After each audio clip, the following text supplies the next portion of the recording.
Hey, what's up, folks? Welcome to another Wednesday night live stream. I'm lifetime Longhorn Rod Babers, joined by fellow lifetime Longhorn, the young phenom CJ Vogel, and joined by the man, the myth, legend. It's Jerry Hamilton. What's going on, gentlemen? How y'all doing?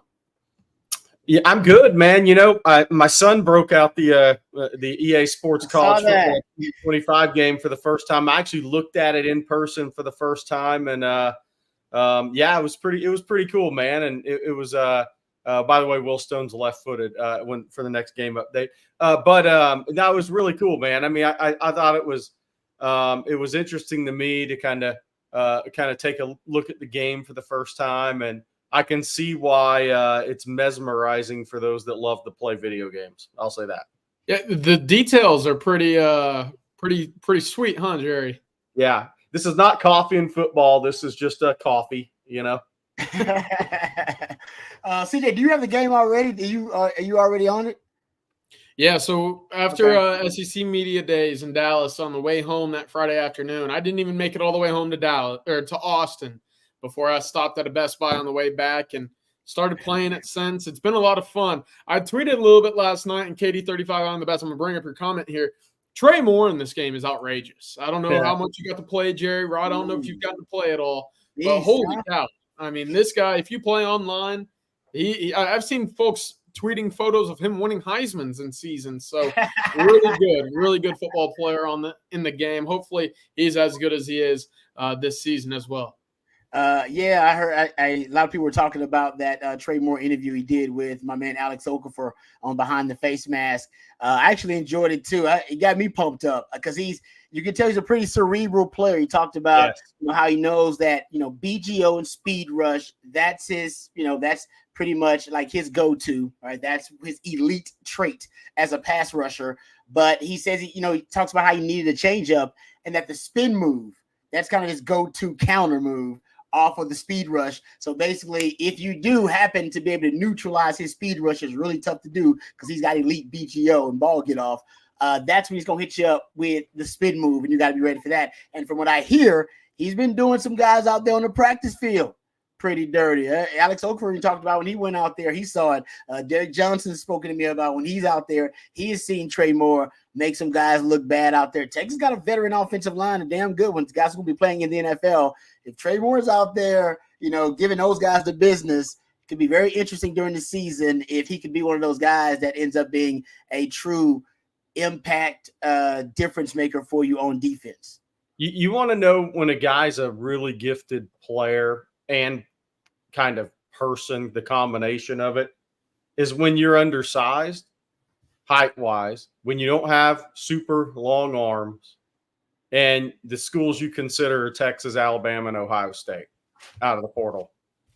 That's a guy that not only on the field obviously is very talented, but a guy that when they had initial conversations with him and when they did some research on Trey Moore, they said, this guy he's got it. Whatever it is, he's got it. Whether it's the mental maturity, whether that's the understanding of maximization, whether that's just the ability to go in and pick up any scheme and roll quickly, right? He's got it all, Rod. I think what's interesting to me, I want to hear your opinion on this. They tinkered with him off the ball a little bit in spring practice at outside backer.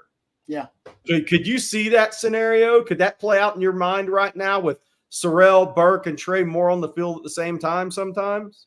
Yeah, I would love that because I think that would kind of go to them trying, it depending on the situation and circumstance. Let's say Texas formula works, right? Sark offense always built on runs. You're talking about complementary football, and you get up like they did last season, multiple scores. You can get up, 3 scores on the team. You want to be able to put your best pass rush on the field. I prefer kind of the NASCAR package. Maybe that's kind of their version of it. Yeah. And one of the main reasons that Dan Quinn liked to play Michael Parsons off ball was so he could use him in twisted stunts in games. Basically, he would turn him into an edge rusher, but he'd basically do it via the second level. And I wonder at times, maybe that's a way for them to engineer, favorable matchups for him. Right, more and more, even Kirby Smart talks about this all the time, that, offenses are built on getting their playmakers to football. And you talk about how defenses, they don't focus on that enough. by making sure their playmakers on defense are put in the most favorable situations matchup-wise. And that's a way to do that. You get him off ball, and you run a certain twist or a stun or a game, and you know exactly how that offensive line is supposed to adjust. You can get him matched up on a slower, less athletic interior offensive lineman, which could be a problem. You can hide him a little bit and have the tackle be a step late trying to pick him up, also a problem. So yeah, I think it's just a way. He claims that he can drop back in coverage. I wouldn't drop him back in coverage as much. I like the old Muschamp motto. If he's a thoroughbred, thoroughbreds don't go backwards. All right. And he's got that thoroughbred kind of mentality. I know he's a little undersized, but man, he's just a natural pass rusher. I always say it's God-given. I think pass rushing ability is one of those kind of God-given things. You know, you can improve on it, but to be an elite pass rusher, I think you just kind of had, like Jackson Jeffcoat. He didn't even play in the NFL for a little bit. That guy was an elite pass rusher. That was his one tool that got him in the NFL, that kept him playing in Canada forever. Some guys just have that innate ability to bend, the BGO, the ability to read the body language and set up that tackle, that offensive lineman. He's one of those guys. So he makes it sound like CJ, he could get double-digit sacks easily. He's talking about, he said, really? Okay, this is what he said, and I'm trying to paraphrase here. He said, getting a sack a game, he said, actually, it's a pretty easy thing, but it's also much more difficult than people think. But he said for him, it's actually, so he made it seem like it's pretty easy for him to get a sack a game. If he gets enough opportunities, that he can get you a sack a game. That's basically the rate he was operating at last year. If he gets enough opportunities, the question is, how many opportunities are the DNs going to get between, Baron Sorrell and Berg and Colton Vosick and Trey Moore? I don't even know how the rotation is going to work. I know he'd be my closer. I know Trey Moore would be my closer. I'm not sure. I think you're going to see, Rod, I think you're going to see him and Simmons on the field on some third downs at the same time too, especially as the season moves along. So it's going to be very interesting. By the way, hey, Mark Valdez, my first time logging in for evening live stream, mine too. Let's see how this goes. Hey, Rod, I can hear somebody's calling out who I think your favorite player is going to be in this game for Texas, Amari Nye Black. Yeah, that's interesting. He says he's a cheat code for me on the game. To play with. Everybody on this offense is fun to play. We've talked about it, Rod, before. What is it? The speed levels for everybody on this offense that Texas gets to play with. We've talked about speed in the spring and just how deep this Texas roster looks offensively well in the game. Certainly, Nye Black, Bond, Golden, Bolden, Cook, everybody's fast. So hopefully that carries over because, again, we've talked about it a little bit with the BGO and the quickness of those edge rushers. It's certainly going to help on the defensive side of the ball, that's for sure.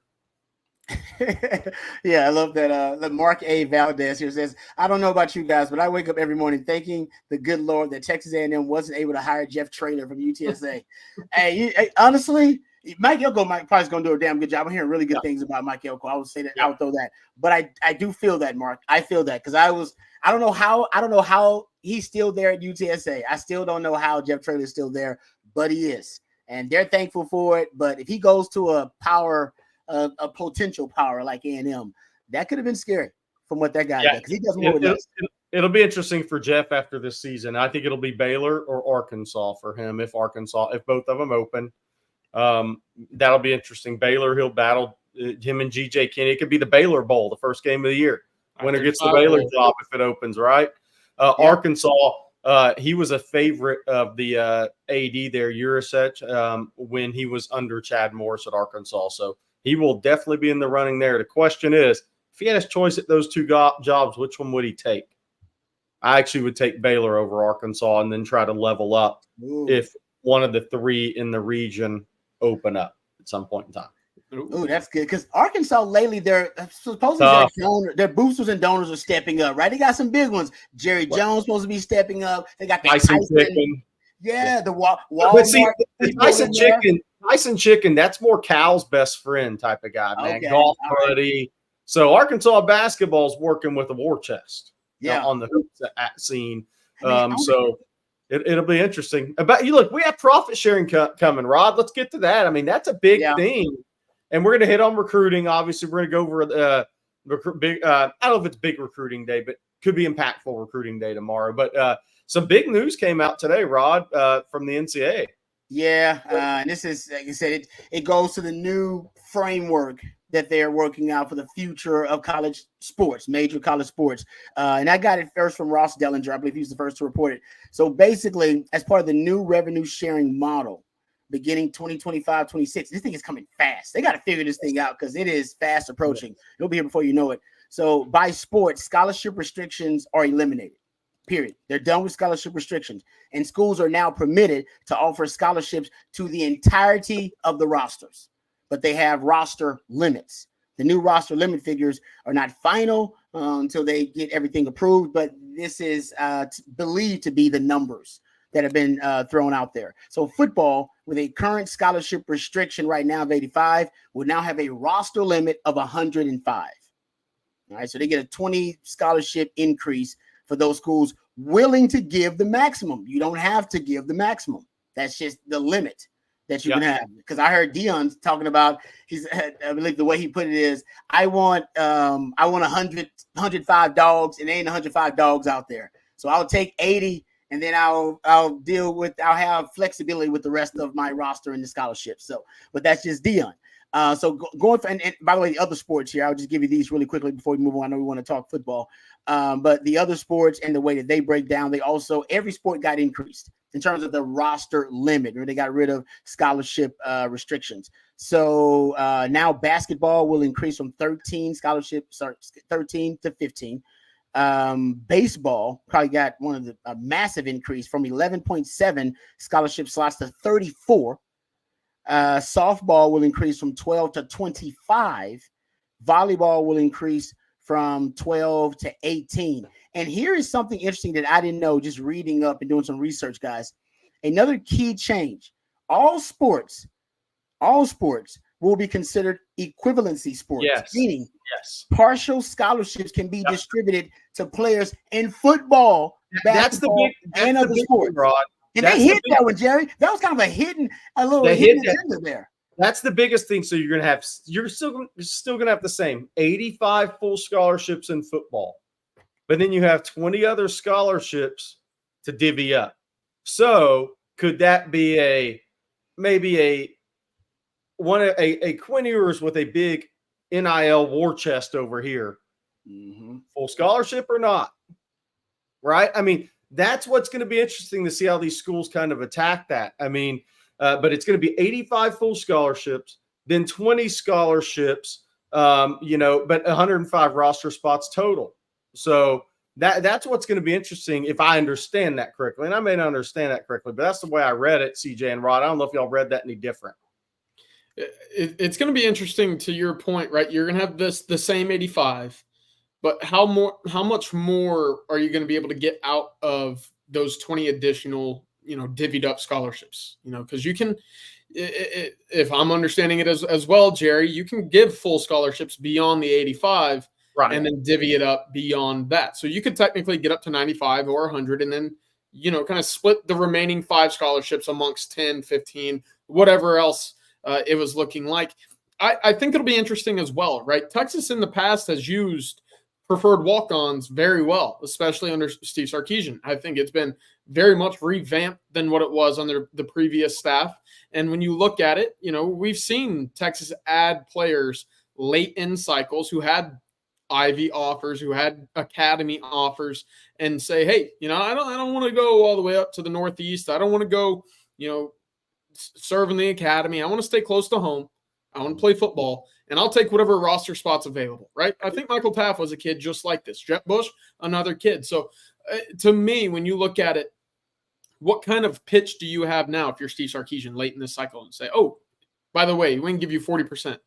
Oh, A&M's giving you 50? All right, fine, 55, 60. We'll figure it out. It's interesting. Baseball's had to deal with this for years, right? They went from 11.7 to, 35, 34? Yeah. That's a tremendous leap, and that's going to help immensely in terms of equaling out the world of college baseball. Now that NIL is certainly in part of it as well. You want to know the other thing with football? It's going to make the double A's stronger, to CJ's point, which I call the double A's. That's your low major, mid majors in football. Because look, some of those guys are going to take those full scholarships now.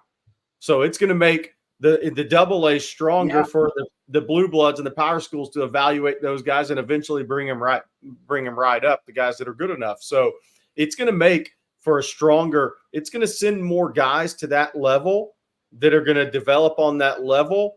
And then it gives that pool, that AA baseball pool, which I call it, the low and mid majors of college football. That's going to give them more quality players, which then the Power 5 or your Power 2 conference, Power 4 conferences are going to be able to watch those guys. There's going to be more talent at those levels for them to evaluate. So it's going to be an interesting process. I think it's Caden Sankey asked an interesting question. Isaiah Coleman scholarship. Now, I think that's what that means. Absolutely. I mean, at least partial, right? I mean, I think that's what we're looking at. The other thing with me that'll be interesting with this is, can the mid majors really make it now? I mean, these schools have hard enough time funding 85 scholarship football programs.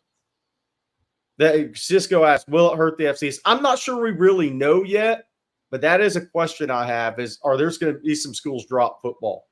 I thought we were headed that direction anyways, but I just question if some schools will be able to continue to play football long-term that are at the lower D1 level. Yeah, no, if you are a team or a program with tremendous resources like a Texas, it's just going to help give you more flexibility with roster construction.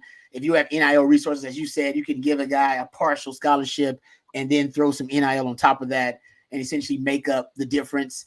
So I think it definitely helps the haves. But it's interesting to see what it does with the have-nots. And like you said, those mid-major programs and what it does for them. But and also throwing this out there, it says here in the piece that I read from Ross Dellinger, it said many schools are preparing to increase scholarships significantly and can count as much as $2.5 million to $3 million in additional scholarships toward their annual revenue sharing cap. So he said some teams already decided to say, no, we're going to max out. We're maxing out as many scholarships as we can give. We got the money to do it, and we're going to give it. I can't wait to see how Texas and Brandon Harris approach this. Like you said, are they going to stop it at 85 and use the extra 20 to be really flexible and bring in, different guys with partials and then supplement that with NIL? Or are we talking about, Texas pushing that and saying, hey, you know what, we'll go to like CJ says, 100 guys on scholarship if that's possible, and then divide up the 5 scholarships as partials. It's going to be interesting. You can get you can get really creative. I think they're going to give you a lot of flexibility here, and that's part of it. What about walk-ons? So walk-ons done? Is this basically mean that there are no walk-ons? There's no more 12th man. Yeah. I mean, bad day for the Aggies. So is that what it means though? Did they define I think that means Billy Lucci has to suit up and cover kickoffs now. Billy, if you're listening. It's going to be interesting, Rod, right? Like, because you had that name for walk-ons in the stipulation. Obviously, they weren't on scholarship. Now that they will be receiving some sort of scholarship, that name disappears. But I still think that program and that kind of promise of the usage that you will have at a University of Texas or Oklahoma or Ohio State or whatever is understood, in which you commit, right? You're not going to be a full membership guy. You're going to have to come work it. You're going to have to come, obviously, probably start and practice squad for a year or two and earn that full scholarship the same way you would if you were originally a walk-on. The other component of that is, how do you approach that in recruiting, right? Because now you're going to have to battle the percentages. Anybody that's been playing the dynasty mode on the college football game, you understand how divvying up your hours works and how important it is to when you have 35 full scholarships and you got to find out which guys fit the best for your scheme. That's what they're going to have to deal with after these 85, right? You're probably going to be looking at 30 guys that you'd want to have those 20 additional scholarship slots kind of divvied up between. So as baseball has had to do this in terms of 70%, 30%, 20%, however much of a scholarship you offer that kid, that's how many, kind of new bodies and hurdles you'll have to overcome here. Hey, here's another piece to that. Does it almost go back to 85 high school players on full scholarship? In your 20 spots can be spread for your portal guys. Interesting. Grad transfers, yeah. And grad transfers, because Bill Norton's he's not going to school a full year. That's a good point. That might be it. I just wonder if you see more 85 high school players on rosters now because we've dipped under that 85. Yeah, that's interesting. Actually, I think that may be a nice strategy. I didn't. Good for player development. Yeah, you're right about that. You can take more bait. Hey, just think about where we're at with defensive line recruiting. Think about a Derry Norris, who Texas really liked a lot. They didn't push to bring him in for an official visit. You take that guy now and develop him, stash and develop him, and it doesn't hurt your 85. There's no 85 anymore.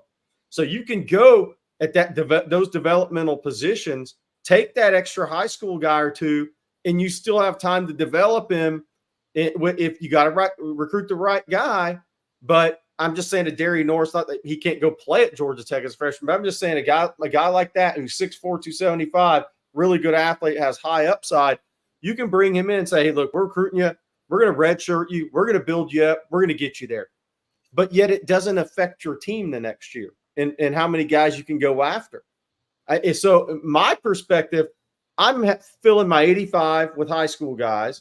I have 20 spots to play with. Hey, if there's a Coleman triplets and the Devin and Jordan are really good, and Isaiah's he's a lower D1 prospect. He's one of those guys. But Texas isn't going to have 20 portal guys on a roster at the same time. So it'll be interesting to see how all this works out. But I think you're going to see 2-3 more developmental guys in some of these high school classes. That's an initial spot. Jerry, is it safe to expect high school classes each year to end up as 25 as your floor now? 30, 33 might be the range in which you see Texas take each year? I think you're going to see a third roster turnover every year with the Blue Bloods. If you're not, you're probably not winning enough games. Well, that's the other guys go early pro. That's the other thing. What I think Texas over the last 2 years has, I think it's 37 and about 43 new faces each year. That's half of your roster in total. Now, of course, with potentially 20 other spots, you're looking at, that number increasing a bit. Colorado, I see some comments about Colorado as well. I think Colorado actually had about 46 brand new first-year scholarship players this year. Imagine how high that number could get with 105 scholarships. By the way, Skibrek with the comment tonight. It's a good one. How's Dabo going to take the news, man? That's a lot of scholarships to put on that little slide in the facility, man. You got to get a bigger slide, first of all, for all the guys to come down on the official visits. But, that's a tough place to be. More portal guys for your competition. Watch out. I also like this comment from Ski Brett, and it kind of goes to what you've brought up, CJ. And I also saw someone in the chat mention it as well. It was Cisco, actually. Treated as a practice squad in the NFL. And that's from Ski Brett. I like that comment from Ski Brett. This is huge. We will use the extra spots for D-line and O-line development. We should still use the portal for wide receivers, running backs, cornerbacks, safeties, other positions that don't require much development. That's interesting too. And we've talked about that. There's certain positions, D-line, interior D-line specifically, O-line, where it takes a couple of seasons for these guys to get in the strength and conditioning program, to get nutritionists, dietitian bodies to start to grow into their grown man bodies and not their teenage boy bodies. And then their fundamentals are set. They don't develop bad habits. I do wonder if Texas could use, as you mentioned, CJ, this is kind of, and Sark knows it because he's an NFL guy and Kyle Flood's got NFL experience. Hey, this is our practice squad. These are the guys that, and their developmental rate may be a bit slower, and we don't mind that at all. We're fine with that. Whether that be some of the partial guys or no, it does give you some of that flexibility too within the roster. Yeah. So I love, honestly, the more and more we talk about it, the more I like it. I don't know if they're going to put some kind of hardcore restrictions. Right now, it seems like they're leaving it open to interpretation, which I think would be a good advantage for those who can be really, really creative, kind of how you've been, Jerry, and some of your ideas you're throwing out there. All right, let's thank our sponsor before we move on here. Really excited and really honored, actually, to have Andy Ludicky as a part of the On Texas Football family. So folks out there, if you are looking to diversify your portfolio, you need to hit up our friend Andy Ludicky. Right now is a great time to do it. If you're looking to diversify, you may be someone like me who has their hands in multiple businesses. Well, Andy can help you diversify by finding you businesses that will fit your time allotment and your financial goals. You can call him today or email him today. If you're stuck in the corporate rat race with 2 weeks PTO and no control over the money you make or your schedule in general, call Andy, and he will take you through a process to help you find a business that will fit your skill sets and financial goals. Franchise ownership isn't for everyone, but if you have a desire to take control of your financial destiny, call Andy today or email him at andy@myperfectfranchise.net or give him a call 404-973-9901. Thank you very much to Andy Ludicky and his team for sponsoring the Wednesday night live stream and being a part of the On Texas football family. Appreciate you guys for all your contribution and participation. Jeff, thank you very much, Jeff, for the super chat there. Says, love you guys. Great job. How's our speed with the DBs? We were a little slow last year. Yes. Thank you very much, Jeff, for the super chat. Very kind of you. I think there have been probably three areas where the coaches have decided to kind of shift their focus in evaluation of DBs going forward. Matter of fact, we'll talk about one of these guys that they're looking at now, who's just a fantastic prospect out of Galveston Ball, and we'll get to that and talk to recruiting here in a second. But I think they've shifted their focus to things that they cannot develop. All right, you recruit what you can't develop, and these are some great coaches who can develop, but you can't coach speed. So they're recruiting guys with just track speed. I actually documented track times and track speed in the back end. They're recruiting coverage specialists. I call guys, because I always say coverage is kind of like pass rushing ability. It's more innate. Some guys, they just can play sticky coverage. They understand the angles. They understand body language. They're patient and not out. You can be a good football player and not be a coverage specialist. I mean, there are plenty of them out there, good football players, but they're not coverage special. I think now they're focusing on bringing in guys who can play sticky coverage. That's number two. And then number three, versatility. It's pretty obvious. And hell, now you hear Janae Barron talking about it at SEC Media Days. Everybody's talking about it because the coaches are talking about it. They're cross-training most of the DBs in the defensive backfield. It's like you got to be able to play at least two positions back there. That's no different than when I was here with Coach Akina. That was his kind of brainchild to adapt to the air raid offenses. Was I need coverage guys all across the board at every position in secondary. You can't play if you can't cover. And I want 5'2" DBs, guys who can pretty much play corner and safety. That's your Quinn Ewers. That was Ahmad Brooks. That was Nathan Vasher. My whole damn secondary were all guys who played both. And so now we're kind of going, I think, cyclical. We're going back to that. But I think the future of football is versatility, positionless football. And I think more and more you can see the coaches, they're championing that. They're talking about it, and they're actually, I think, putting it into their method on the field, because Janae Barron remarked that, hey, they're cross-training multiple guys back there constantly, and that just gives them more solutions. It manufactures depth, a lot of things. So foot speed, big part of it, but that's just part of the overall, I think, theme that the coaches are trying to execute in the secondary. And Rod, let's point out one more thing about where I think the secondary speed-wise has improved. And I'm not saying anything negative. We're just having a conversation here. Keaton Crawford, fast. As a gunner, unbelievable, right? Tremendous player as a gunner. That doesn't mean he plays safety fast. Like, he could line up and run 4.4, but he ain't playing 4.4 safety. Jerry, it was the same issue Texas saw with Tyler Owens at the time. Yeah, so Andrew Makuba is not going to run test as well as Keaton Crawford, but he's going to play safety faster and better than Keaton Crawford did. So Texas has their speed has improved in the secondary. I think exponentially at safety. I mean, look, Rod, first year to second year is the biggest jump you make in college football, right? Then from there you start the smaller increases, unless you're a total freak show. But first year to second year for a lot of guys is their biggest jump year. So what's Derek Williams going to look like in year two? Bigger, stronger, faster guy playing safety. Faster, I mean faster in reaction and feel and everything he sees in his peripheral. So they've improved the safety position, I think, exponentially. Then you look at Jelani McDonald. We still have to see how he is in coverage and how he comes along. He's a young football player.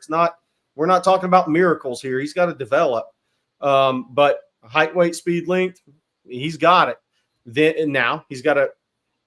The rest of it has to kind of be proven out. But then the guys behind him, Jordan Johnson-Rebel, I think his 40 is irrelevant. He plays fast.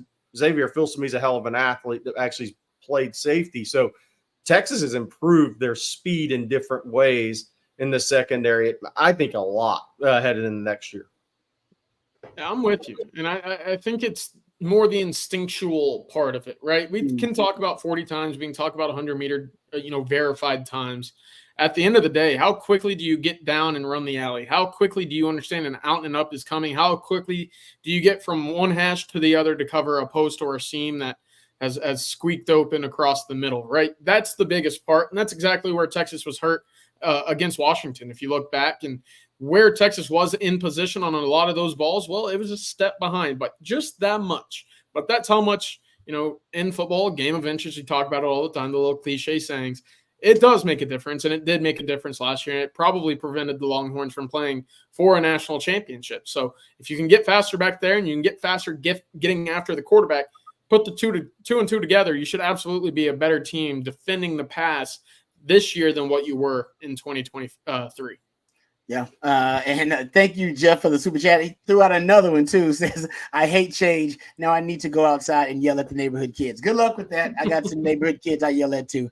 They're good kids, but they like to get into trouble. Dang, Uncle Rod's yelling at the kids? I'm getting old now, man. I'm yelling at people that run the stop sign near my house. I'm realizing I'm that old guy now. That's just the way it happens. I yell at kids about throwing trash down in the street and stuff that. He sits outside out front on Halloween with his bowl of candy and says, just one.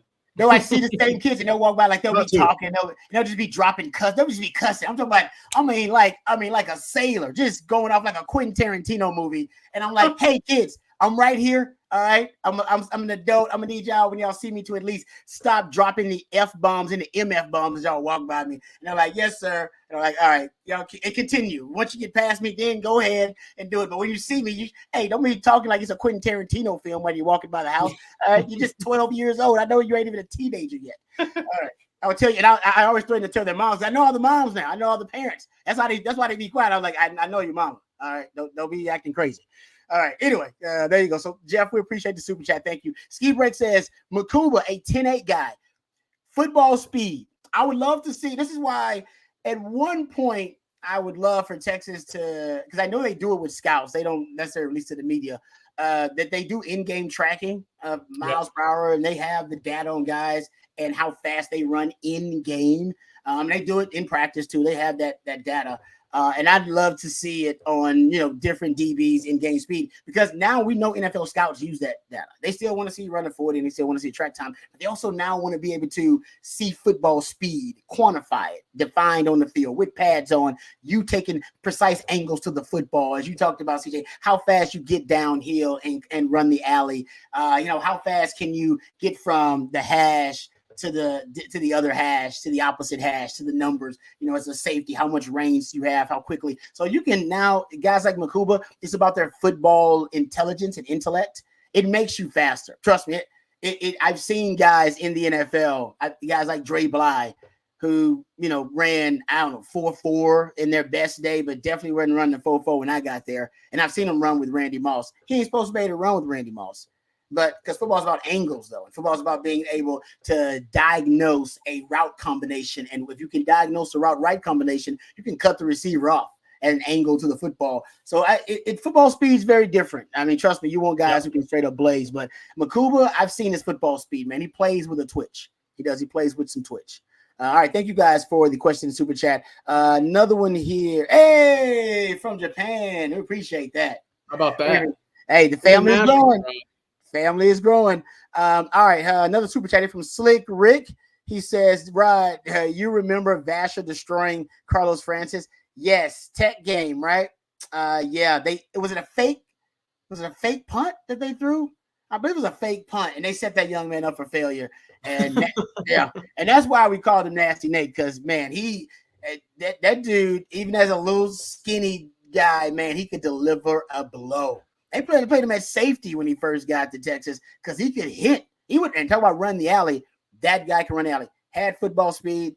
I'm still to this day, and I know now he's working with the Bears, part of their strength and conditioning staff, though. So shout out to my man. Is he? I didn't know that. Yeah, he just got on. I talked to him a couple of months ago, and he just got on there. So I believe he's up there now working with them for training camp. He had been trying to get on for a while. They've been trying to get on as an actual position coach with, a school or with a team, and he really couldn't, and I don't know why, but he really didn't have any success. And so he ended up going the strength and conditioning route and, found an avenue. Yeah. So good for him. I think Ski Breck said Are you hitting 17.8 these days, Rod? Oh, I don't know, man. I would Got love one race left. Can you do I it? would love that information back in the day, man. And I talked to the data scientist at Texas, and she said, "Oh, that's all the guys brag about every day. That's all they're talking about. Man, I hit 20 miles per hour the other day. They're all like clocking their own times and tracking them. So yeah, back then I would have been one of the fastest guys on the team. I don't know if I would have been the fastest. I would have been one of the fastest. I decided to have been in 01 and 02.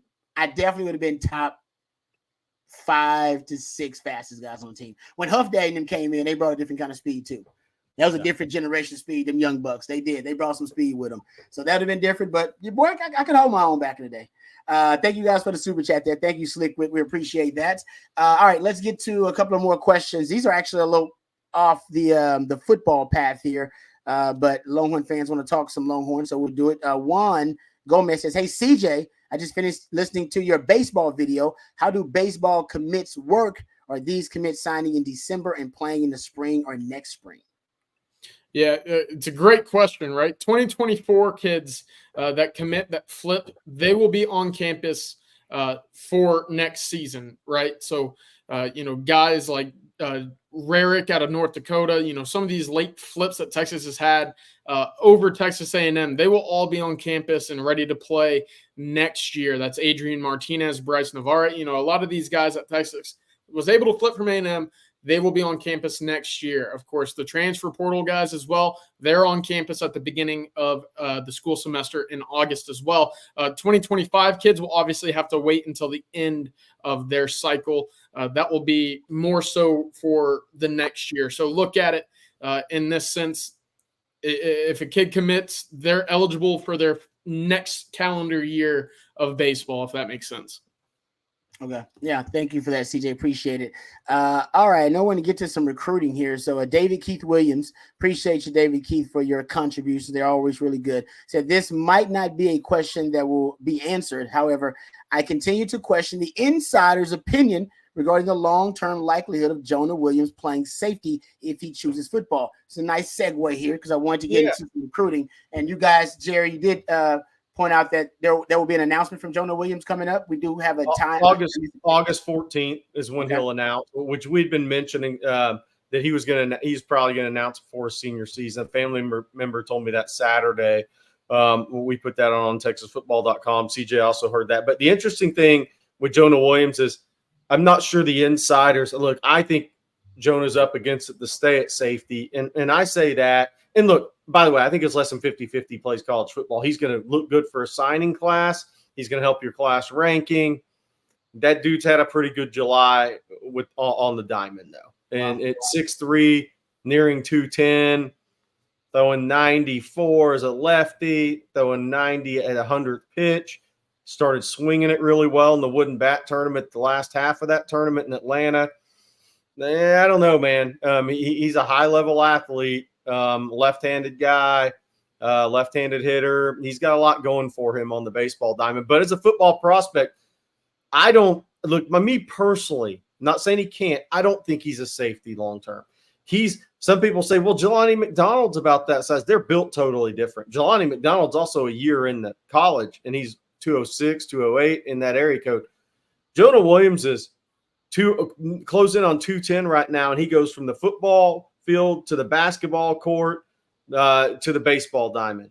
So he's not concentrating on a college football would-be strength and conditioning program. It's hard for me to see that guy not weighing 220. Just seeing him in person, watching him play football, then watching him play basketball, he's got enough length to him, but he's also naturally a little thicker in his legs than a guy like Jelani McDonald is. So I don't know, man. But the thing with Jonah is he wants to play off the ball. So you have to recruit him off the ball. And that doesn't mean he doesn't like contact. Look, he dabbled with maybe trying to play wide receiver.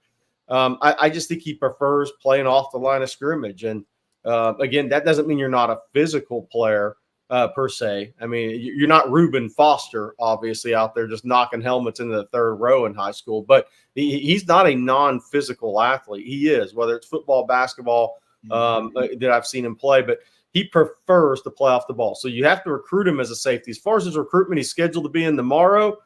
We'll see. Or, this recruitment, this is why, I always say when people come on here and say, well, somebody just made this pick for him. People realize people are picking him to go to Oklahoma, then A&M, now Oregon.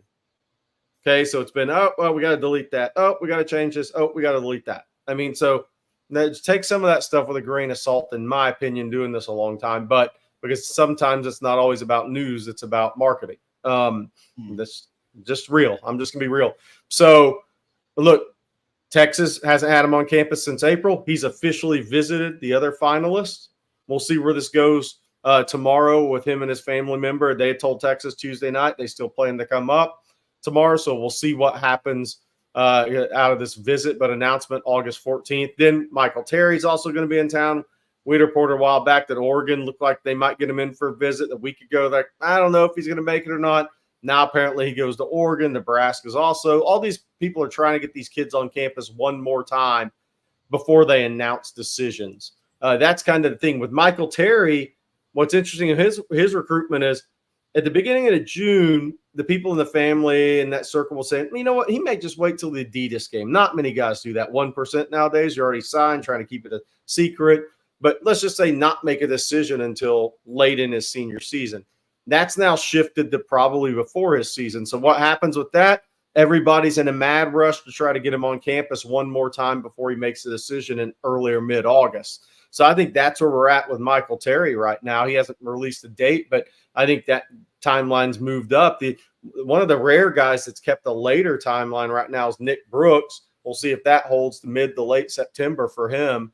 But Michael Terry going to be on campus tomorrow. Then he goes to Oregon. We'll see if he also goes to Nebraska. That's better not get a crowd strike outage if you're in an airport that much coming up the next 4 days. Else you'll be sitting in one. Look, we'll see what happens. But CJ, good group of 2026 is JJ Hahn will be on campus out of Rancho Santa Margarita, 2025 D lineman.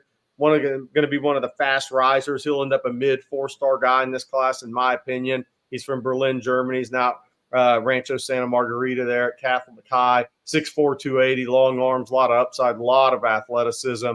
He'll visit Georgia officially September 7th through 9th. This will be his first visit to Texas on late Thursday, Friday. Then he goes to A&M, and then he goes to Oregon. And then he visits Georgia in September. He's supposed to lock in a Texas official visit date in September on this trip to Austin tomorrow. So we'll see when that is. Probably UTSA is my bet for that if he's got Georgia the 7th through 9th. So we'll see. And then Oregon will get an official visit as well. But CJ, good group of 26s, including Diabell also. Yeah, you'll have both Texas commits on campus tomorrow. Diabell, obviously the quarterback, and then of course Chris Stewart out of Shadow Creek, a really talented wide receiver coming in as well. Listen, I look at this list and I have it pulled up over here of guys coming in. I think Texas could make some really interesting moves with. The first is Jamarian Carlton out of Temple. I think coming out of that June period in which he was offered, he was there for the elite camp. I think Texas made a really strong impression with him. I think there are a pair of wide receivers as well, Mike Brown, Jordan Clay. We talked about them earlier today on the State of the Program. I think both of those guys are kind of the mold that you've seen Sarkisian pursue, right? Jordan Clay a little bit taller than most of these receivers. He's about 6'2", but he can fly. He was also in the conversation for being one of the best wide receivers at the elite camp June 1st when he received his offer. But I'm going to be really interested to see what comes of the New Jersey trio, right? 2 kids from Bergen Catholic High School. That's Jordan Thomas, a defensive back, and that's Jermaine Kinsler, a 6'7" athlete who I think plays better off the edge long term. I think it's really interesting. Of course, Bergen Catholic is exactly where Sadir Mitchell went to high school as well. The other one is Luke Waffley out of the Hun School out of Princeton, New Jersey. So Texas offered him in I believe, early April, and quickly he started to ascend up, both sides, his ranks for Texas and Texas's ranks for him. So to see him come, late July to check out the University of Texas and give them a look as the dead period opens up, really encouraging there. 3 guys from New Jersey. We talked about Texas going a little bit more into the deep south for them to head up to the Northeast, where there's still some good football players up there. Don't get me wrong, just maybe not as many. They're going where Kyle Flood's connections are in Jersey. That's exactly it. So really interesting start to the 2026 cycle for me, in my opinion, with that geographically speaking. Antoine asked a question to follow up on that. With Oregon trending for Tredarian Ball, KJ Edwards or Javion Osborne? I could say Javion Osborne absolutely in the state of Texas. And then there's Amari Latimer out of Sandy Creek and Tyrone, Georgia, there in the Atlanta area is a guy that Tashard Choice really likes. He's scheduled to be in. He's been on campus before in the spring. I think he was there with Zealous Hicks, that group in a 7-on-7 team. But I think if he wanted to jump up and commit, I don't think Texas would tell him no, by the way. So I think Javion Osborne and Amari Latimer are two to watch at running back in 2026. One in state, one in the Peach State. And Texas really wants to improve their footprint in the state of Georgia moving forward. But they got to cast a wide net to get that done, as long as Georgia's on top of college football. I also think it's probably fair to assume 2 running backs will be the norm moving forward for Texas, especially with the expanded roster. They've done it the last 3 cycles under Sark. I think they'll continue to do so moving forward with the larger roster. Oh, that's good. Yeah, I like that too. And that means they'll use more pony package. Yeah. All right, getting back to the questions here. Thank you guys for the questions. I really appreciate it. Good stuff today. Derek Weisner. Thank you, Derek, for the super chat. Really appreciate that. Pamper Fun has having 3 consecutive top 5 recruiting classes hurt the recruiting this cycle. That's interesting. Is that a theory that basically the negative recruiting now, it used to be Texas can't develop talent. They can't develop you into an NFL player. They don't compete for championships. They underachieve as a program. All those things used to be true. They're not true anymore. So now the negative recruiting pitch is you won't play at Texas because they're too loaded? No, I don't think that's hurting Texas. I mean, if it hurts you, it might hurt you with a couple of in-state kids, right? But look, Sark, he said it at the THSCA. Wake me up in December, man. I mean, and that's kind of the thing is Texas hasn't had a top 5 level class in July any of the years he's been at Texas. The year Arch committed, they weren't a top 5 ranked class at this point in time because Anthony Hill was a flip. Just go back and look at that class. There were a number of guys. Jelani McDonald wasn't in the class who ended up being a highly ranked guy. Didn't even have an offer at that time. So, I mean, these classes build over time with Sark. I don't think so. I think, look, and last year, certainly not. Texas was ranked like 18 to 20 range about this time that year, last year. I mean, Brandon Baker hadn't committed. Kobe Black hadn't committed. Ryan Wingo hadn't committed. Aaron Butler and Filsonby didn't have offers. Ty Anthony Smith was committed to A&M, and Wardell Mack committed to Florida around this time. So Texas was around 18 to 20 going into last year. Sark really, I know people, they get sick of us saying it. He plays the long game. He's not as worried about it at this point as the fan base is. Now, what I will say this. Texas could have a top 5 class this year, potentially. It's still on the table. Because other thing, player rankings change. You could have 2 guys committed to Texas end up 5 stars after senior year. Then you sign 24, you're ranked 5 or 6 in the country. But are you filling your needs? Look, if 4 or 5 guys go Texas way out of the 9 decisions coming up here, 10 now, I guess. If they get 4 or 5 of those guys, they're going to vault into the top 10. So they're sitting there they'll be ranked in the top 10 if they close out enough of these recruitments. They're going to be sitting there ranked in the top 10 by the time they kick the ball against Colorado State. And so they're set up to have another 5, 6, 7 ranked class, top 5 level class. But again, it comes down to filling needs for me. I think as long as Texas wins games on the field this year and continues their trajectory and their ascension, and I would call it continued ascension, 9-3 in playoffs would be continued ascension because how many teams could make the playoff 2 years in a row? Washington's not going to do it. Is Alabama? I don't know. Is Michigan? Probably not. That would be an upset if Michigan made it this year. That means their quarterback play really came through with all the change they had. So, I mean, Texas would continue to be an ascending program. They have a lot of guys drafted once again. They're going to have guys up for awards. So, to me, I just look at it as I know how Texas is going to recruit. Are they going to fill all their needs? If you're left with a bunch of D-line needs after the ink is dry in December, the heavy portal's tough way to go because there's not your high NFL draft picks at that position jumping in the portal. There may be one in every year, and that guy has all the leverage in the portal. Yep. Yeah, we've seen that this year. That's a premium position in the NFL, and it seems like in college these days too. All right, good stuff there, Jerry. Let's hit this question from my man Chris Bennett, CB. Sorry, I usually don't call you by your entire name, CB. CB says, do you see Quinn breaking Colt McCoy's school record for TD passes, 34? If so, how many does he have less? How many fewer? So it's 34 is a lot because Quinn – what's the most he's had in the season, CJ? It's like 23 or something? 22 last 22. year. Okay. I think so. I think the answer to this question will be, one, based off of his performance, obviously, but two, how does the team do? Because if Texas does, if they miss the college football playoff, I don't think that happens. First off, I don't think they missed the college football playoff. Let me put it out that way. But if the team doesn't make the playoff, he certainly isn't breaking that school record of 34. I think he had 21-22 a year ago. I think you look at the red zone inefficiencies. I think you look at 2 games missed, and you absolutely could have had upwards of 30. If you come in and you are 50% better at the very least in the red zone, I think you do see Texas and Quinn Ewers capitalize on a lot of those, passing opportunities for him to score touchdowns through the air, especially with Amari Niblack and Gunnar Helm both being viable options at the tight end spot. You have Jaden Blue, you have CJ Baxter, 2 guys that are very capable as well to make plays out of the backfield. I think 30 is certainly attainable. The question after that is how far does Texas go beyond, the first week of the playoff? If they do make the playoff, how far do they go? To play 15 games, that's 2 touchdowns a game plus some change. I think that absolutely happens. My take is I don't want him to hit 34 touchdowns in a 12-game regular season.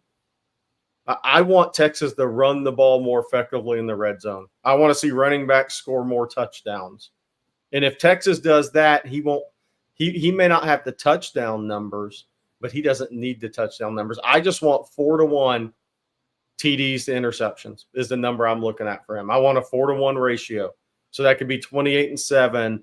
However, take your ratios, however you want to split them up. I want them to be around that. But one of the big things for me this year is, Rod, and you'll pull your hair out. We talked about this morning. I made a joke. You'll pull your hair out if Texas doesn't run the ball effectively in the red zone against Colorado State first game of the year, right? You got to move the line of scrimmage and run the ball in the red zone.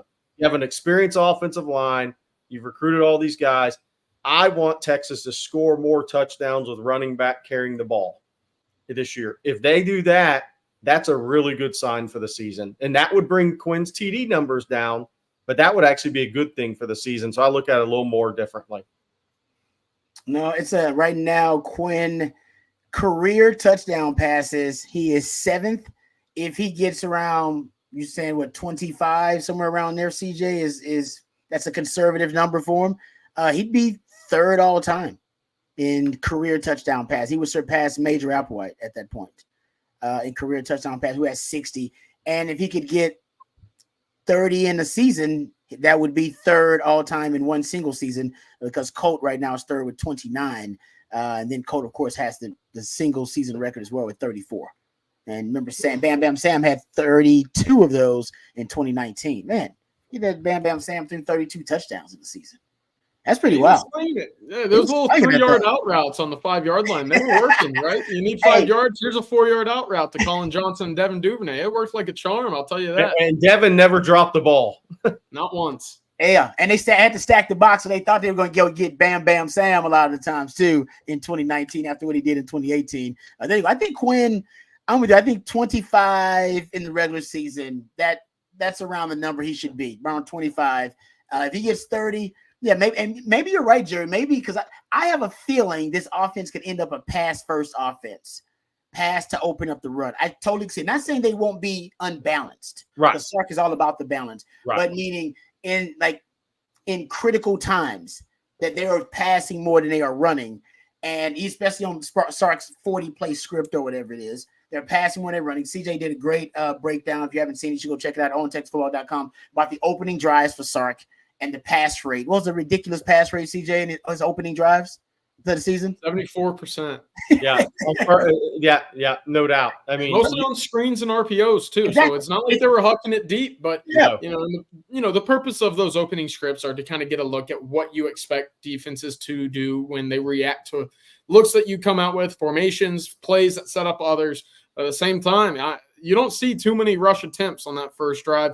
And when you do, oftentimes more than not, it's on the second play of the series. So there's some tendencies there that, Sarkisian has on his first drive.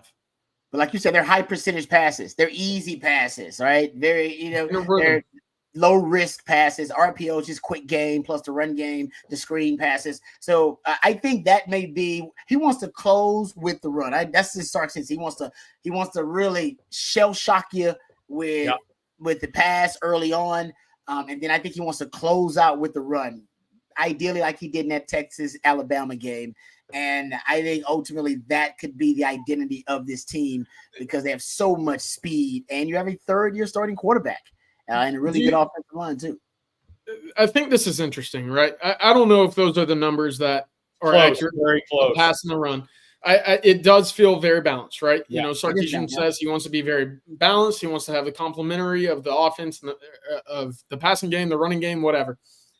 When we do see them come out firing like they do so often early, right? And then we see some leads kind of fall apart later on. Is that because he's trying too hard to get that running game going when the pass game might have been the option working best early on? Is that something that's worrisome? Is that even a trend that y'all have noticed? Because I do look at those 20-point leads that evaporated 3 different times. And I do realize, every game's different. But at the same time, not only was Texas not doing well defending the pass, but it also felt like that rhythm in which we saw Quinn with the RPOs, the quick screens, whatever it was to get the ball out into his playmakers' hands, it disappeared sometimes in that early third quarter, and that allowed for runs to be made by opposing teams. That's a good point. I almost wonder if Sark's trying to force complementary football, right? Okay. He's trying to force it because by the way he starts calling the game and starts trying to run the football and control the game. And if you're not effective at being able to obviously, move the chains and get first downs, I think that conservative nation blew up in his face a little bit because his defense couldn't hold up. I think he was trying to play complementary football, slow the game down, limit possessions for the opponent, and let your defense go out there and win the game because your defense knows your opponent is going to be one-dimensional, which they were, but that one dimension still was able to carve up Texas because they didn't have really good pass defense, and the pass rush could never get home enough to force negative plays. I think they believe the model could work this year because the secondary is going to be better and the pass rush will be coming from the edges. So I think Sark's all about he echoes it every damn game, right? In the post game, complementary football. I think that's what he wants ultimately is that goal, and it fits his identity, right? Sark's offense they're built on runs. Sark won't admit it, but they are. They're like basketball teams almost. Kind of remind me of the Warriors. That run could totally take a team out of it and blow them out, just boat race them like we've seen against Tech and like we've seen against Oklahoma State. That run just turns into this overwhelming tidal wave of momentum. Or the run lasts as long as the run lasts for about 8 minutes or so. Texas gets up 3 scores, gets up double digits. And then instead of them, trying to put their foot on the throat of an opponent, they're just trying to survive for the rest of the game. And I think that run, if you're a Longhorn fan, you've been watching Texas the last 3 years, that run is part of Sark's DNA as a coach. It's coming. And hell, sometimes it comes in like the Wyoming game, it came at the start of the fourth quarter. They didn't have to run to the fourth quarter. And sometimes that run is in the first quarter, sometimes in the second quarter. And I think the rest of the game, when it's early, Sark is just trying to survive after that run. And you're right. Maybe they need to change it up. Maybe there needs to be a counter. Maybe he needs to be a little bit more aggressive. And maybe he will be with a quarterback that he can talk to now in those situations. That's a good point. I think this is I want to just pile on just a little bit more, Rod. What was so fun about that Alabama game week 2 is the downfield attempts that you saw completed, the big catch and runs by Jatavian Sanders 2 times. Obviously, we had the fireworks early on with A.D. Mitchell and Xavier Worthy, but when Texas fell behind a little bit. You didn't see them kind of disappear. And maybe that's what it needs to be, right? You need to see that aggressiveness and kind of the back to the wall mentality from Sarkisian in that second half to keep the offense flowing as it is. And in that game against Alabama in Tuscaloosa, it certainly was, because we obviously saw what happened in that second half. So we'll see if that trend does continue this year. I'm sure they've gone over just about everything, their flaws, their strengths, their weaknesses, concerns this offseason. That to me is one that I think has been flying under the radar just a little bit this offseason. I think the other thing too is you can tell by the type of large human on the offensive line that they want to lean on people late in games. Yep. I mean, they want you to chase and pursue the football laterally and vertically. A lot laterally early in games than vertically, right? Mm-hmm. And then he wants to say, all right, now we're going to try to control this game with our large humans. I mean, that's what they've recruited these guys for. Yep. There's more athletic pass protector guys out there, right? But they want to lean on you with size after you've played 40 snaps, 50 snaps in a game. I think that's kind of right there in front of everybody, what they've recruited to in kind of their formula in closing out games, especially with the move to the SEC. That's a brilliant point, Jerry, because it reminds me, actually, it's a nice little nugget. I was doing some research for the NFL season, and there's a quote from Jordan Whittington after the season, the pre-draft process. He was asked, I'm trying to get the quote here, what his favorite play is. And, of course, Jay Witt. He's a wide receiver, and he says a run play. This is the quote. They asked him, what's your favorite play? He said, that's a great question. We had this regular run play in our playbook called duo. We'd get in our bunch formation, and when we're running this play repeatedly, we're basically telling you that we're beating you both mentally and physically. It was our statement play, if that makes sense. We absolutely love that run play. We just run that play over and over and over again whenever we felt like the game was over. The opposing team couldn't handle that play. That was my favorite play. That's when I knew we had him on the ropes. That's what you're talking about, Jerry. That's ultra, and that's Jordan Whittington telling you, no. That's what we want to do. Yep. Exactly what you described there, Jerry. Just lean on teams late after they've exhausted them and worn them out, chasing that speed all game long. And here's the nugget for you, though.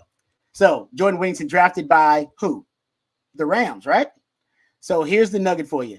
Guess what team in the NFL ran more duo plays than anybody else, for more yards than anybody else, and more touchdowns than anybody else in the league running that play? The Rams. It's very possible, gentlemen, that Jordan Whittington gave that very same answer. When the Rams, when they had him in there and they interviewed him and asked him that question, he said, yeah, actually duo. First of all, it's shocking to hear a wide receiver say he wants to run block. All right, it's his favorite play, but that's Jordan Whittington. We know, very selfless. But then imagine Sean McVay and his eyes and the light going off. He goes, that's one of our favorite run concepts. And this dude loves to block for that run concept. You know what? To hell with it. Let's draft him. I don't know. I don't even care about the other receivers. Just draft that dude. And of course, they have a family connection. His one of his teammates is related to the general manager. That helps as well. So you got a great reference. But I thought that was a nice little nugget. So Jordan Whittington, one of the reasons I think that the Rams liked him was because he's great at blocking, enthusiastic, by the way, blocker on duo, which is one of Texas's go-to plays to close out an opponent. It's basically when they do a combo block at the point of attack. It's a double team at the point of attack. It's the basic point of a duo. So there you go. Nice little nugget there. All right, let's thank our sponsor one more time. I know we're getting close to the end here of our live stream. And thank you guys for all the questions. Really appreciate your participation. And we appreciate Andy Ludicky for being a part of the On Texas football family. If you're looking to diversify your portfolio, you may be someone like me that has their hands in multiple businesses. Well, Andy can help you diversify by finding you businesses that will fit your time allotment and your financial goals. You can call him today or email him today if you're stuck in the corporate rat race with 2 weeks PTO and no control over the money you can make or your schedule in general. Call Andy and he will take you through a process to help you find a business that will fit your skill sets and your financial goals. Franchise ownership isn't for everyone, but if you have a desire to take control of your financial destiny. Call Andy today or email him at andy@myperfectfranchise.net or give him a call at 404-973-9901. Thank you very much to Andy Lutke for sponsoring the Wednesday night live stream and being part of the On Texas football family. Very grateful to have him a part of the team. Hey, Ron, I got a question for you. Shoot. So, wide receivers blocking. Would you hesitate as a coach to have even if he was a physical guy blocking, would you hesitate to have your number one wide receiver blocking on the edge when he could get rolled up on? Would it be part of your scheme, planning? Think about how many injuries you see when guys get rolled up on that have nothing to do with them running routes, catching football, scoring touchdown. Yeah, no, you're right about that. I remember there was I forget his name, a Pittsburgh Steelers wide receiver, I believe, who literally was criticized for not blocking on a play. And that's the reason he said I'm not blocking because I don't want to get rolled up on. I knew the play was coming to my side. And right. I'd rather run my guy off, but I'm not going to be standing there when he gets tackled and rolls up on the back of my knee or my ankle. Yeah, man, as a coach, I don't even want my players necessarily thinking about that kind of stuff. So I don't know if I would reveal it to them. I may, as a wide receiver coach, a position coach, I may teach my wide receivers to keep their head on a swivel. That may be as far as I go. Like, hey guys, if you know where the play is going, you need to be on the swivel. Yes, block your guy, but also protect yourself. All right. So you know it's coming to your way. You block your guy, but you got to protect yourself. That's just the nature of the business. I may go that far. I don't know if I'd change up my play calling as a result of it and the style and brand of play calling that I have, but I would definitely position coach wise. I'd have my position coach let the players be aware. And I think that happens. Anyway. Robert Muhammad brought it up, but that's how Xavier Worthy got hurt last year. Yeah. Yep. And I forget the name of that Pittsburgh Steelers guy, but I mean, he admitted it. He said straight, he was like, nah, man, I'm not getting hurt. That's not going to end my career to block for a 3-yard run. No, I'm good on that. and the running back, actually, I'll find the quote. They asked the running back about it, and he was like, yeah, I get it. I get it. Because he's like, I'm a running back. I don't want my career to end on some guy falling on my knee or ankle. So if you're running back, you also don't want the wide receiver to whiff, and then you get Willis McGahee. That's true. I just don't think you're going to block, so I know this guy off the edge. I'm going to have to make him miss. I know the corner. I'm going to make him miss. Rod, it was George Pickens of all people, of course. Yes, that's who it was. I didn't want to get injured. When you stand and block somebody, you can get run over very easily. He wasn't exactly a small guy, by the way, but that also means he has longer legs. That's true. Yeah, I mean, that's what Dave Chappelle say when keeping it real goes wrong. I mean, I can't believe he just kept it real like that. He just like, nah, man. But it lets you know that, these guys, their bodies or their careers, those are some business decisions that you see some guys make when it becomes a business like that. No, good stuff there. Okay, couple of questions here before we get close to the end here. Kyle says, Rod, I'm still thinking about that stat you threw out there about Texas high school speed versus Big Ten speed. Yeah, for those who don't know, the stat that he's talking about, I saw it and it blew my mind, so I kept the stat. That's why my phone is full of screenshots of really cool stats. That Atascocita, that they ran in the 4x100 relay in Texas high school's track. They ran 39.14, and the Iowa champion for the 4x1 the Big Ten champion for the 4x1 was Iowa, and they ran a 39.2. Texas speed is different than Big Ten speed. That's why I was like, when you play Michigan, make sure they get a taste of that speed. Don't be trying to run downhill on the best D-tackle duo in college football. No. Work smarter, not harder. Run past them. You can run past Michigan. You can. I guarantee you. All right, there you go. Thank you for that, Anish. We appreciate it. Anish here for the basketball question says, basketball question, what are y'all hearing about Aaliyah Chavez? Is she the young lady from Houston? Lubbock. She is a tremendous shooter scorer. A lot of people think, she's going to be better than Caitlin Clark. I'm not sure she's a facilitator like Caitlin Clark, but I've studied her quite a bit. But she can absolutely shoot it and score it. Really gifted. LSU, I think, is in a pretty good spot.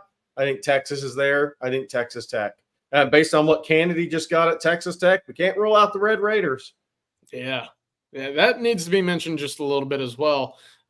Kennedy, obviously the softball pitcher, one of the best in the country, I believe, an All-American as well. Texas faced twice in the college Women's College World Series. Went into the transfer portal. Many thought it was going to be between Texas and Oklahoma. She made the decision today to choose Texas Tech, and I think that surprised just about everybody that had been following that recruitment, that had been following college softball, because where were Texas and Oklahoma in 2 of the last 3 seasons? Well, they were playing one another in the College World Series final, so a bit of a surprise. So good for Texas Tech, but also it kind of shows you what kind of firepower that they're starting to work with. Stadium renovations, a lot of expectations again this year in year 3 for Joey McGuire out there. So that program, that athletics department, they can play big ball every now and then, and they certainly did in the softball world. That's for sure. 7-figure softball contracts run through Lubbock. that we can officially say. Hey, they got some sugar daddies or sugar mamas out there in Lubbock, man. That's the real deal. All right. Thank you guys for all of the questions and the participation on the live stream today. Thank Andy Ludicky as well for sponsoring the live stream, and we appreciate him being a part of the On Texas football family. Thank you guys for all your participation. Thank you for growing this On Texas football community. We really, really appreciate it. It means a lot to all of us. For my man, Jerry Hamilton. Before we do that, tomorrow, Coffee and Football. 8 o'clock. What y'all got for the people, Jerry? Yeah, we'll be talking about the big recruiting day, obviously coming up. Again, what will be 37 days? That'll be 37 days till the start of the season. We'll be getting everybody ready for that first practice around the corner as well. A week from today, actually, I believe is first practice of the season. So we'll be talking more positionally with football coming up and everything else. I'm sure Blake will have another baseball update in the morning. Him and CJ did the great video today. And so we'll see what else pops tomorrow.